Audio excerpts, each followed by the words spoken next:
Good morning, 4:37, checking farm news now. A theft at a dairy farm in southern Minnesota has left a farmer with a major loss. Dan Wennis says a canister of around $70,000 worth of bull semen and another tens of thousands of dollars worth of embryos were stolen out of his dairy barn. Wennis believes the theft occurred on Easter Sunday. It's the only time no one was at his farm.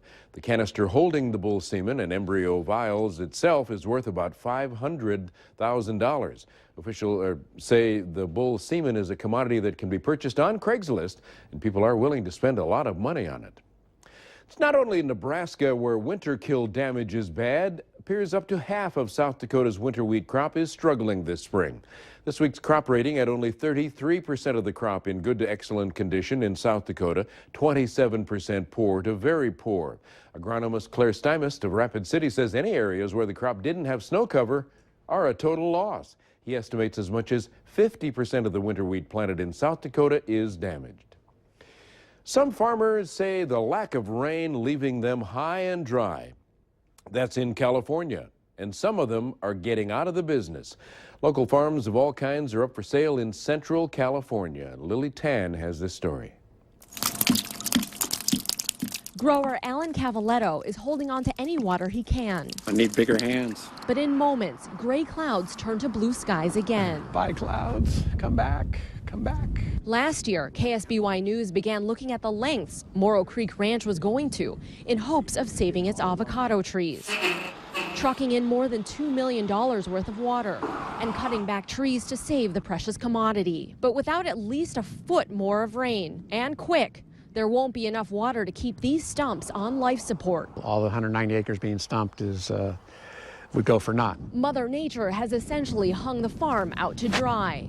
The ranch is for sale, yes. And there are more casualties. We're just one story in thousands of California right now that's under the gun with lack of water. And there's places that have gone for sale, yes. Places adjacent that are for sale, you just don't see for sale signs. Real estate agents say the drought has prompted a lot of ag listings. They're out of water per se and nothing else to do, so packing up and moving on is what they're doing. Leaving some local growers wondering what if. You could always second guess this or that, but I don't have any regrets doing what I did. If I didn't do the stumping, you just have dead trees at this point.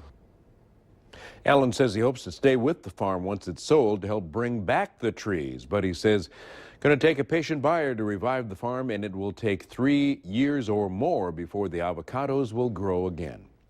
As California enters its 4th year of drought, the governor not backing down from his mandatory water cutbacks. Critics say, though, the new measures don't focus on the biggest water users in the Golden State. Reporter Ben Tracy shows us how the $46 billion farming industry is getting a pass for now.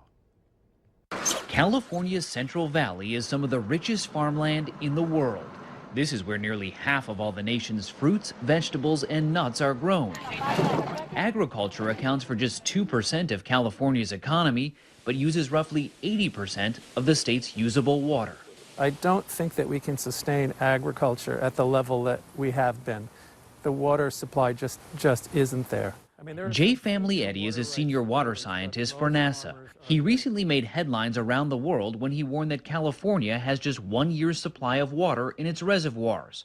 He says the issue is no longer just about those nearly empty reservoirs. It's about farmers pumping out massive amounts of groundwater to try to keep their crops alive. How quickly is that groundwater being depleted? Over the last few years, we've lost about 5.5 trillion gallons of water per year just in groundwater. So it's a huge amount of water. I'm issuing an executive order mandating substantial water reduction across our state. Yet last week, when Governor Jerry Brown ordered an unprecedented and mandatory 25% cut in water use statewide, agricultural use was exempted. Brown defended his actions Sunday, saying farmers have already left nearly 500,000 acres unplanted and need access to water to survive. Of course we could shut it off. If you don't want to produce any food and import it from some other place, theoretically you could do that. But that would displace hundreds of thousands of people, and I don't think it's needed.